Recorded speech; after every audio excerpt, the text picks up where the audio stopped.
میں ایک بات سنا دوں. سرکار عبداللہ ابن عباس رضی اللہ تعالیٰ عنہ کے ایک بہت عزیز شاگرد ہیں حضرت قریب رضی اللہ تعالیٰ عنہ. آپ نے اپنی زندگی میں ان کو فتویٰ لکھنے کی اجازت دے رکھی تھی. تو سرکار عبداللہ ابن عباس رضی اللہ تعالیٰ عنہ نے آپ کو وصیت فرمائی تھی، اے قریب اب تم فتوے کے منصب پر فائز ہو رہے ہو، تمہارے پاس طرح طرح کے سوالات رہیں گے، تو تم صرف انہی سوالات کا جواب دینا جو جوابات قوم کے لیے فائدہ مند ہوں، اور جو جوابات قوم کے لیے فائدہ مند مت ہوں ان سوالوں کا جواب مت. آپ نے وصیت فرمائی تھی. تو مسئلہ یہاں پر یہ ہے جہاں کی بینکوں کا مسئلہ بقیہ دوسرے ممالک میں کیا ہو رہا ہے اس کا لینا دینا ہے. آپ ہندوستان میں پیسہ جمع کرتے ہیں نا، آپ یہاں کا پوچھیے کہ حلال ہے یا حرام ہے. پاکستان، اور جب پاکستان اگر آپ ہندوستان چھوڑ کے پاکستان میں رہنے لگے تو پھر وہاں کے مفتی صاحب سے پوچھ لیجیے.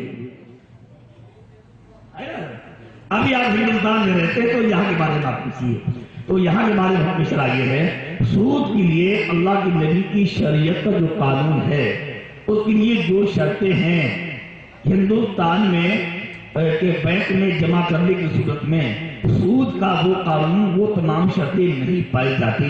اس لیے اسلامی قانون کی روشنی میں شرعی طور پر وہ سود نہیں ہے، اس لیے جائز ہے. اگر سود ہوتا تو وہ بھی حرام ہوتا. بس بات. حضور ایک سوال یہ ہے کہ باپ کی جائیداد میں بہن اور بھائی کا کتنا حصہ بنتا ہے؟ بہن کو کچھ روپے دے کر اس کا حصہ اس سے معاف کروایا جا سکتا ہے یا نہیں؟ دیکھو میرے بھائی، دیکھیے بہن اور بھائی کا کتنا بنتا ہے. اس کو قرآن نے بیان فرمایا للذکر مثل حظ الانثیین، بیٹے کو بیٹی کا 2 گنا دے گا.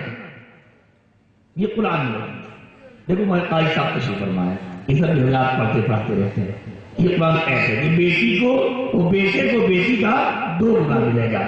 پھر وراثت کی وہ الگ الگ سکتے ہیں کہ ذوی الفروض کون ہے، ذوی الارحام کون ہے، اسباط کون ہے، ادوال نفسی کون ہے، ادوال غیری کون ہے، وہ تفصیل الگ الگ سکتے ہیں. لیکن قانون یہ ہے کہ بیٹے کو بیٹی سے 2 گنا. اب یہ کہنا کہ کچھ پیسہ دے کر معاف کروا لینا یہ تو شرعی بات ہے. پیسہ دینے سے معاف نہیں ہوگا، بلکہ شریعت نے بیٹی کا جتنا حق مقرر کیا ہے بیٹی کو دے دیا جائے. اب بیٹی اپنا حق لینے کے بعد اپنے بھائی کو چاہے بیچ دے چاہے نہیں مفت دے دے. ایک سوال میں آپ بتا رہا ہوں، اعلیٰ حضرت رحمت اللہ سے سوال کیا گیا فتویٰ رضیہ میں کہ اگر کوئی شخص وراثت میں جو اپنا حق ہے وہ معاف کر دے تو کیا کرنا ہے. یہ پوچھے بیٹھے مفتی آقا صاحب وغیرہ، میں ان حضرات کی سوال لکھوایا تو شیئر کیا تو فرماتے ہیں کہ اگر کوئی معاف کر دے معاف کرنے سے بھی معاف نہیں ہو. مثلاً قاری نوشاد صاحب ہیں، ان کے والد نے زمین چھوڑی، کچھ قاری نوشاد صاحب حصے میں آئی اور کچھ دوسرے بھائی حصے میں آئی. اب قاری نوشاد صاحب نے اپنا حصہ معاف کر دیا، ہم اپنا حصہ نہیں دیں گے تو ان کے کہنے سے بھی معاف نہیں ہوگا. کیوں؟ یہ حق العبد بھی ہے اور حق الشرع بھی ہے. یہ شرع کا بھی حق ہے اور بندے کی بھی حق ہے. تو بندہ اپنا حق معاف کر سکتا ہے، شریعت کا حق معاف کرنے کا بندے کو حاصل نہیں ہے. اگر قاری صاحب اپنے بھائی کو دینا ہی چاہتے ہیں تو اس کی صورت یہ ہے کہ ان کے حصے میں جتنی زمین آ رہی ہے اتنا حصہ اپنے پاس لے کر پھر اپنی جانب سے اپنے بھائی کو دے دیں. یہ شرم صحیح ہے. سمجھ لیا آپ نے؟ صحیح صورت حال ہی. اب نہیں. السلام علیکم حضرت، میرا ایک سوال ہے کہ آج میں اکثر ہم لوگ فقیروں کے لیے کھانا نکالتے ہیں اور جب کھانا ان کے پاس شام تک کے یعنی کہ مغرب کے بعد سے لے کر رات میں عشاء کے بعد تک کھانا جاتا رہتا ہے تو کھانا اتنا اسٹاک ہو جاتا ہے کہ وہ لوگ کہتے ہیں مجھے 10 روپے دو 20 روپے دو تب میں کھانا لوں گا. اور ان صورتوں میں حضرت کیا کیا جائے؟ کھانا ہم کو دیا جائے یا واپس رکھ لیا جائے؟ اور جب شام سے اکٹھا ہو رہا ہے کہ کتنا کھائیں گے؟ حضرت دوسرے دن چوراہوں پہ کھانا ڈھیر لگا رہتا ہے. کوئی بات نہیں کہ کتنا کھائیں گے. بھائی کسی مومن کو کھلانے پر ہی ثواب ملتا ہے. جب وہ کھائے گا نہیں اور 100 روپے پھینک آئے گا تو آپ سب کو آپ کو معلوم بھی ہے کہ کل پھینک آئے گا. بھائی ایک آدمی اور 10 آدمی دینے جا رہے ہیں، کہاں رکھا جائے گا؟